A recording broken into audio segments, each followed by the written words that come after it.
Alright guys, welcome back. Automotive Inc. here. So today we're going to go over the Chevrolet Infotainment 3 with the 7-inch.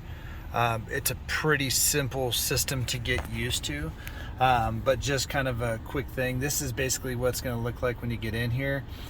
These top bars are going to be your radio stations or favorites. You can do XM while it's free or while you have the subscription, but you can mix and match AM, FM, and so on and so forth right there.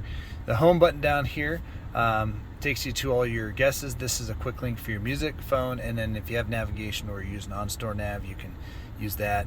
This is the bars of service, your battery life, your 4G LTE, the temperature, and then your current time.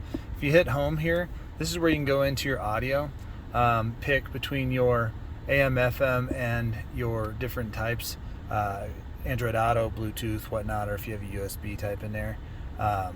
You get out of there, then you can go to your sound. You can adjust your equalizer here and whatnot. You can go into browse, and this will give you your stations. You can use your up and down arrows, and if you have a favorite, you can hit that for your favorites, because you see right here I had added that up to the top of the screen. So from in here, then you can tune if you'd like and go from there. Again, pretty simple. And like I said, if we like this 1080 station, you can push and hold it, but then you can just move those around as you see fit. Again, the system is not very complex in this one, but it is pretty dang good. Once we go to phone right here, you can hit keypad. This is where you can dial your own number. Recents, you can see right here your numbers you recently called, and if I wanted to add them as favorite, you could, then go back to favorites, and you can see where those are going to be like quick dial numbers. Contacts, this is if you allow them to download the contacts when you do your phone. And then right here you can actually add your phone. You can have up to, I think, 6 devices in here, but then when you click that little edit thing, you can name the phone. First to connect, so say your significant other and you are both connected to the truck, you can pick you if you're in the car. Then you can also pick right here where it says allows the Bluetooth connection alongside other phones. No, I'm not going to really allow that because it'd just be a pain. Use Android Auto when phone is connected, so it does have, after you connect your Android Auto the first time to the system, it is wireless Apple CarPlay and Android Auto, so not bad. If you do decide you want to disconnect your phone, you can, or forget a phone from there. Alright, if we hit home here, hit it twice. This is going to be kind of your basic screen, so it's going to have your radio here and then your recent things you can scroll through, or more than one. But if we hit it again, or from here you can scroll over, you see those same icons that you had down here. Wi-Fi is where you, when you're next to your house, you want to click that and set that up so it can do over there updates. Apple CarPlay, Android Auto. I'm not an Apple guy, I'm an Android guy, so I have that. Trailer light setup, you're going to have this where you can basically run through kind of like a semi. You hook up to your camper or your flatbed or whatever you're towing, horse trailer, hit that, it will run through all of those lights to give you a test, so you don't have to have somebody in the car with you to say, hey man, can you help out with that? Go back by doing that on Star Services, and then the last one is your camera, so if you want to check on that, you can. From here, again, not much there, pretty simple. So if we go back here, we can go into settings, and this is where you're going to set up the rest of your vehicle. I'd always start with the system, start with your time and date, make sure it's automatic so that way it sets up with what your phone is. If you want the 24-hour format versus the regular 12-hour, you can click it there.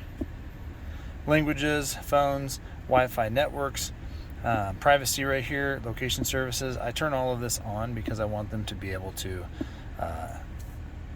locate the stuff here. So mode for your display is auto. That just means it allows it to change based on the outside light and stuff.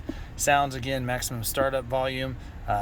You can limit that or whatever, and then you can also do the audible touch feedback. If you hear that dunk dunk sound every time I push the button, that's what that is.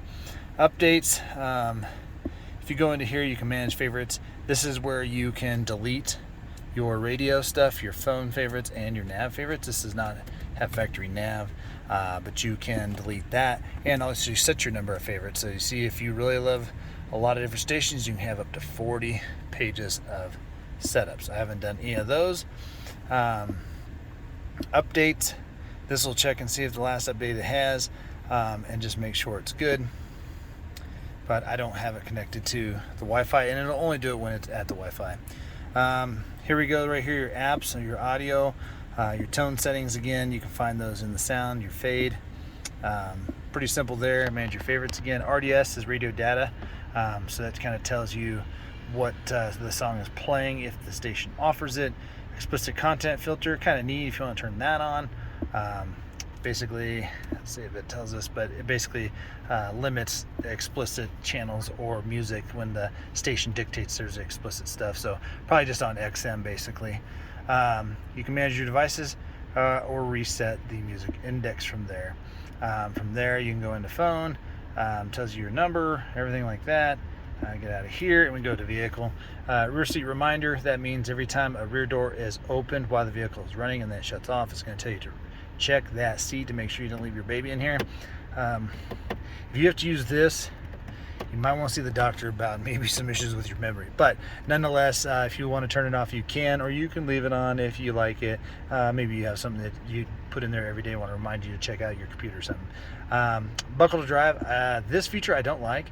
So if this is on and you start the truck or car, you have to buckle it to drive. So if you're in and out, say you're in a position where you're in and out of your vehicle a lot, that would be a pain. Now, I'm saying you should always buckle your seatbelt nonetheless, but that being said, yeah, that you got to turn that feature off. That I don't like that one. All right, collision detection system. So this is where you can go in and tailor your alert and brake, and it gives you a little description of what each one of those does if you turn it off. Again, if you have safety tech, I like it being on. For front pedestrian braking, that actually has worked really well for me in another vehicle. I would always have that on. Lane change alert is on. Park assist alert is on. Here you can go into here and turn it off. Again, there's a little description. If we go down here, park assist with tow bar, I don't have that. Rear cross traffic alert, I love that, so that would always be on for me. Again, the more advanced, the more options you're going to have, but this is Chevy's pretty easy on how to get into. Comfort and convenience, chime volume, so that sound when you basically forget something or hear something, you can turn it down. It does have a minimum. And then remote mirror folding, this is where you're going to find this. If you shut the vehicle off and you do have power folding rear mirrors, those will fold. I don't like that because eventually I think that doing that 90 different times a day might wear them out, but I guess that's what you got a warranty for.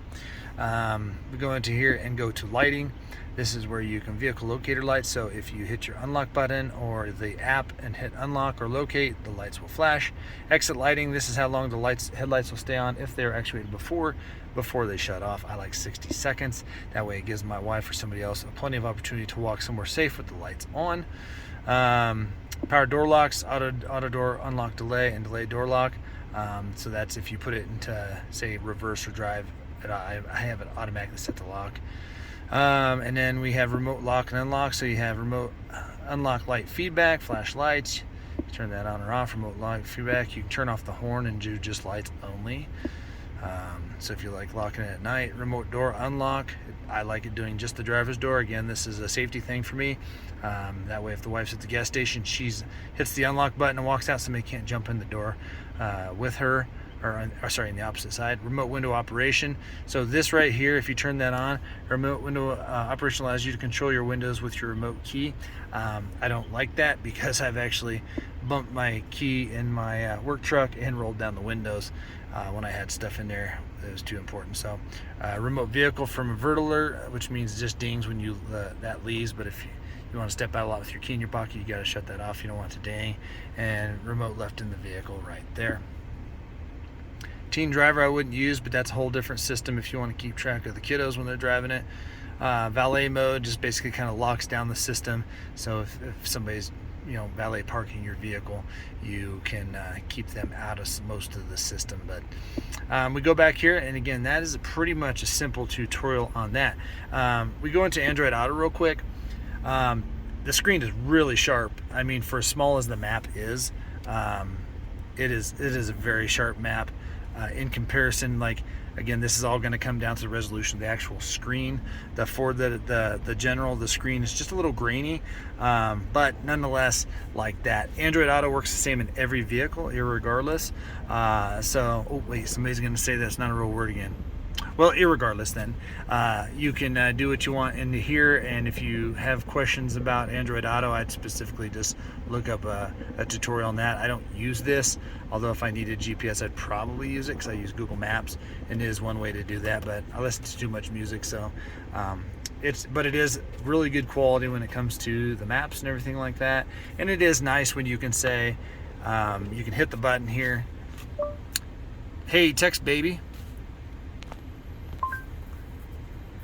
Baby, sure. What's the message? I love you. See you soon. Sending your message saying I love you. See you soon. So it is kind of nice to have those features. So, all right, guys, make sure you hit the notification bell. We're going to be doing lots of content and setup stuff on this. Again, this is in the 2024 Chevy Silverado HD, but we'll cross over to most of the vehicles that have the Chevy Infotainment 3, regardless if it's a 7 or an 8-inch, guys. All right, thanks a lot, guys. We'll see you on the next one.